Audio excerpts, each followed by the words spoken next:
तो कांग्रेस अध्यक्ष सोनिया गांधी के दामाद रॉबर्ट वाड्रा ने डीएलएफ जमीन घोटाले को लेकर मुश्किल बढ़ती देख अपना कारोबार समेटना शुरू कर दिया है।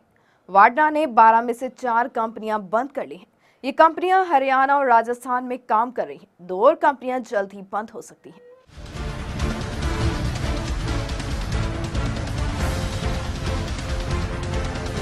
एस्टेट कारोबार में नई ऊंचाइयों को छूने की हसरत लिए हरियाणा और राजस्थान में 6 कंपनियां खोलने वाले कांग्रेस अध्यक्ष सोनिया गांधी की दामाद रॉबर्ट वाड्रा अब उन्हें एक एक करके बंद कर रहे हैं। इन दोनों ही राज्यों में बीते कुछ वक्त में कांग्रेस सत्ता से बाहर हो चुकी है। हरियाणा में डीएलएफ के साथ जमीन सौदों को लेकर विवाद में आ चुके रॉबर्ट वाड्रा के खिलाफ राज्य की नई सरकार ने भी हाल ही में जांच कराने का ऐलान किया था। वाड्रा हाल ही में जमीन सौदे से जुड़े सवालों को लेकर पत्रकारों के साथ बदसलूकी करने के बाद विवादों में आ गए थे। एक अखबार के मुताबिक जो 4 कंपनियां वाड्रा ने बंद की हैं, उनके नाम हैं lifeline agrotech private limited, green wave agro private limited, right line agriculture private limited और prime time agro private limited. बाकी जो 2 कंपनियां बंद होने की प्रक्रिया में हैं, वे हैं फ्यूजर इंफ्रा एग्रो और बेस्ट सीजन्स प्राइवेट लिमिटेड। ये सारी कंपनियां 2012 में बनी थी। मिनिस्ट्री ऑफ कॉर्पोरेट अफेयर्स के मुताबिक ये कंपनियां कृषि पर आधारित या जमीन की खरीद फरोख्त से जुड़ी हुई हैं। वाड्रा इन सभी कंपनियों के एमडी हैं। सूत्रों के मुताबिक वाड्रा ने अपनी कंपनियां तभी बंद करनी शुरू कर दी थी जब बीजेपी के नेतृत्व वाली एनडीए सरकार केंद्र में आई थी। मिनिस्ट्री ऑफ कॉर्पोरेट अफेयर्स के रिकॉर्ड के मुताबिक वाड्रा की सभी कंपनियां इस साल मई तक सक्रिय रही थी। बता दें कि नरेंद्र मोदी ने 26 मई को बतौर पीएम शपथ ली थी। वाड्रा ने न केवल अपनी कंपनियां बंद करनी शुरू की हैं, बल्कि वे राजस्थान और हरियाणा में अपनी जमीनें बेच भी रहे हैं। सूत्रों के मुताबिक राज्य और केंद्र सरकार की कड़ी निगरानी के डर से उन्होंने ऐसा करना शुरू कर दिया है।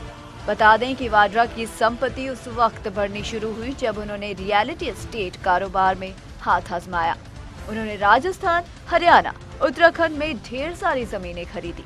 हालांकि इनमें से अधिकतर डील विवादों में रही। इसकी वजह कथित संदिग्ध लेन देन और अपुष्ट धन का स्रोत होना रहा। मसलन राजस्थान में जमीन सौदों के लिए उनकी company north India parks private limited, real earth estate private limited, skylight reality private limited और स्काईलाइट हॉस्पिटैलिटी प्राइवेट लिमिटेड जांच के दायरे में है। आरोप है कि इन कंपनियों के जरिए वाड्रा ने हजारों एकड़ जमीन औने पौने कीमत पर खरीदी। सरकारी रिकॉर्ड के मुताबिक ये सभी कंपनियां अभी भी सक्रिय हैं। न्यूज डेस्क से bureau report, living India news.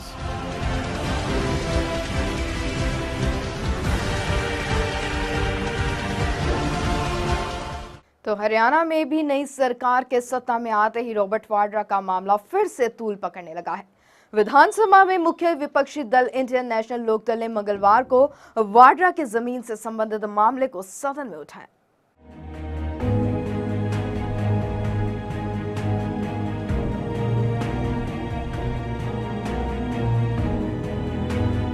Haryana में नई सरकार के सत्ता में आते ही रॉबर्ट वाड्रा का मामला फिर से तूल पकड़ने लगा। विधानसभा में मुख्य विपक्षी दल इंडियन नेशनल लोकदल ने वाड्रा की जमीन से संबंधित मामले को सदन में भी उठाया। बता दें कि प्रदेश में भाजपा सरकार बनने के बाद से वाड्रा जमीन खरीद फरोख्त का मामला उठ रहा है। इस पर कांग्रेस का कहना है कि प्रदेश सरकार को जनता ने बहुमत दिया है, उन्हें कुछ सकारात्मक काम करना चाहिए। लगता है सरकार के पास सिर्फ वाड्रा ही मुद्दा बनकर रह गया है। कांग्रेस नेताओं ने कहा कि सरकार जो वादे करके सत्ता में आई है, उन्हें पूरा करना चाहिए, न कि असल मुद्दे से लोगों का ध्यान भटकाने का काम करना चाहिए। भले ही वाड्रा के नाम पर सियासत हो रही हो, मगर गुड़गांव के शिकोरपुर में जिस प्लॉट के साथ उनका नाम जुड़ा है, वहाँ किसी प्रकार की सरगर्मी नहीं।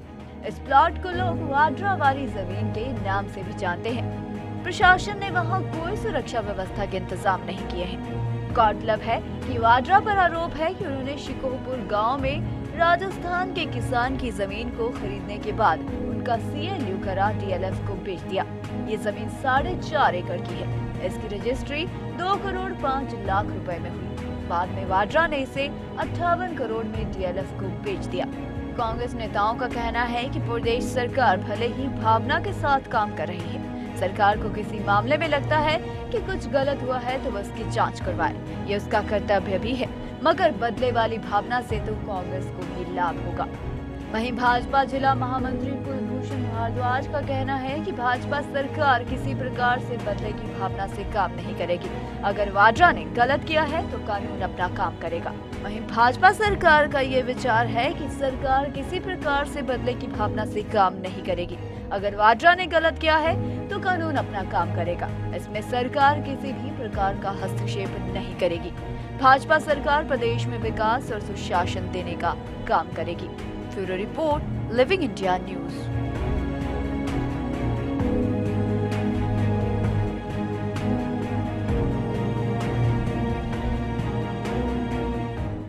तो हरियाणा के पूर्व मुख्यमंत्री भूपेंद्र सिंह हुड्डा ने रॉबर्ट वाड्रा द्वारा टीवी पत्रकार के साथ की गई अभद्रता को दो व्यक्तियों की बात बताते हुए इस पर कोई भी जानकारी होने से इनकार कर दिया है। वाड्रा डीएलएफ जमीन विवाद मामले में सीधे तौर पर बोलने से बचते हुए हुड्डा का कहना है कि विरोधी दल बिना किसी आधार के इस मुद्दा बनाकर सियासत कर रहे हैं। जा रहा हूँ दिल्ली, तो साथियों ने ये साथी मिलते रहते हैं और यहाँ मैं बहुत बार आया हूँ। जब भी आया हूँ तो यहाँ पुराने बैठ के दोस्तों से मिल के जाता हूँ। तो आज भी मैं चंडीगढ़ से सेशन खत्म हुआ है, दिल्ली जा रहा हूँ। अपने दोस्तों के साथ चाय पी के दिल्ली चले जाएंगे, फिर आ जाएंगे जब भी यहाँ चंडीगढ़ आएंगे। तो साहब कल विधानसभा सत्र में जो है आईएनएलडी ने मांग की थी रॉबर्ट वाड्रा जो है लैंड डील की जांच की और आपने भी सहमति जताई थी, और बीजेपी ने जो है आज भी जो है वो कोई इस चीज को लेकर कदम नहीं उठाया। आपको लगता है कि वो भी डर रहे हैं, पीछे हट रहे हैं? बेबुनियाद बात है ये, केवल किसी का राजनीतिकरण की बात ये है। राजनीति का वो करते हैं और उसमें कोई आधार नहीं है, बेआधार बात है। वाड्रा जी से जो सवाल किया था चैनल वालों ने, उन्होंने उनका माइक फेंका है, आप इसको सही मानते हैं? ये दो व्यक्तियों की बात है मेरे में। एक बार फिर से वक्त हो चला है खास खबर में एक ब्रेक लेने का। जल्दी लौटेंगे, आप बने रहे लिविंग इंडिया न्यूज के साथ।